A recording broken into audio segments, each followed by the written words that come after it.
అప్పుడు ఎవరి టేస్ట్ బట్టి వాళ్ళని తీసుకోవచ్చు. That is the whole concept of that.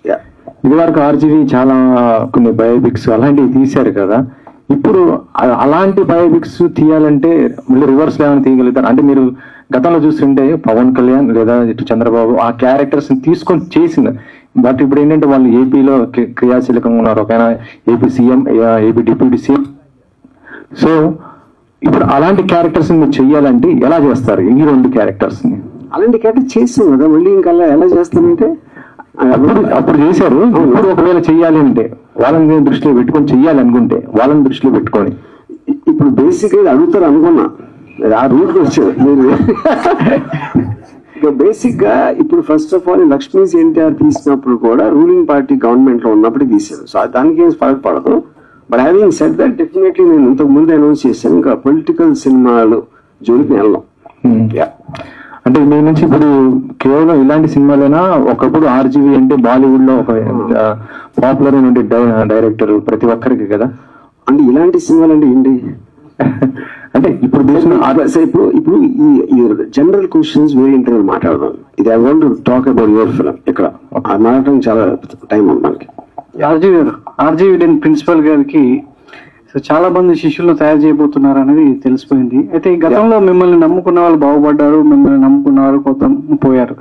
సినిమాకి సంబంధించి మీరు ఏదైతే అంటే నేర్పిస్తున్నారో, ఇంతమంది యువకులను దర్శకులుగా మార్చే ప్రయత్నం చేస్తున్నారు, కానీ వాళ్ళు సినిమా తీసిన తర్వాత ఇండస్ట్రీలో పడే స్ట్రగుల్స్ మామూలుగా ఉండవు. కొత్త దర్శకులకు సంబంధించి వాళ్ళ టాలెంట్ ఎంత ఉన్నా, మీరు ఎంత గుర్తించినా, ఇండస్ట్రీలో వాళ్ళని గుర్తించే వాళ్ళు చాలా కరువు అవుతున్నారు. సో దానికి మీ సమాధానం ఏంటి? ఫస్ట్ ఆఫ్ ఆల్ అది చాలా నోషనల్ ఆర్గ్యుమెంట్. ఇప్పుడు ఎవరైనా సరే వాళ్ళకున్న అంతమంది కోరుకునే ఒక పొజిషన్ కి ఆటోమేటిక్ గా సక్సెస్ అయ్యే వాళ్ళు తక్కువ ఉంటారు. The higher you want to go, obviously the more difficult it is to sustain. అది వాళ్ళకున్న కెపాసిటీ బట్టి, వాళ్ళని జనాలు ఎంత రిసీవ్ చేసుకుంటారో దాన్ని బట్టి ఉంటుంది. So you can't speculate on that. మీరు డైరెక్టర్ ఫస్ట్ డైరెక్షన్ షాట్ పెట్టినప్పుడు సో మీకు మీ మనస్థితి ఎలా ఉండేది? ఇప్పుడు వీళ్ళు అంతమంది చూసిన తర్వాత సో వీళ్ళు ఏ టైప్ ఆఫ్ ఎట్లా ఉంటున్నారు, ఈ తరం దర్శకుల ఆలోచనలు ఏ విధంగా ఉన్నాయి? అప్పుడు ఎలా ఉండేది, ఇప్పుడు ఎలా మారుతూ వస్తుంది? ఫిల్మ్ అనేది ఎవెన్చువల్లీ ఎమోషనల్ ఆస్పెక్ట్. మీరు అంటే క్యారెక్టర్స్ అనేవాళ్ళు టైమ్లెస్. ఇప్పుడు గాడ్ ఫాదర్ లాంటి సినిమా మనం 50 years నుంచి చూస్తున్నా, అది పాతది ఎందుకు అనిపించదు?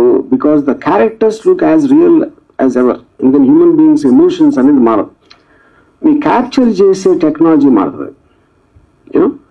కానీ ఆ బేసిక్ క్రియేటివ్ అనేది మనం గుర్తించగలిగినప్పుడు, ఇప్పుడు నేను ఒక నారేట్ చేసినప్పుడు Shiva obviously Annapurna studios production house కాబట్టి వాళ్ళు నాకు వసతులు కల్పించారు, ఎలా నా విజన్ ని నేను తీసుకెళ్ళాలి ఏంటి అనేది, యూనో. సో ఇప్పుడు కానీ నేను ఫస్ట్ వాళ్ళని ఇంప్రెస్ అయినప్పుడు నేను కూడా ఈ స్టేజ్లో ఉన్నాను కదా, నేను ఆ సీన్ కూడా తీసి చూపెట్టలేదు, జస్ట్ నేరేషన్తో నేను ఇంప్రెస్ చేయగలిగాను. ఇప్పుడు మనకి టెక్నాలజీ అనేది ఇంత అడ్వాంటేజ్ ఇచ్చేసి ఈ సీన్ తీయటానికి ఖర్చు లేకుండా ఇప్పుడు దీంట్లో కొన్ని సెల్ ఫోన్తో తీసిన సినిమాలు ఉన్నాయి.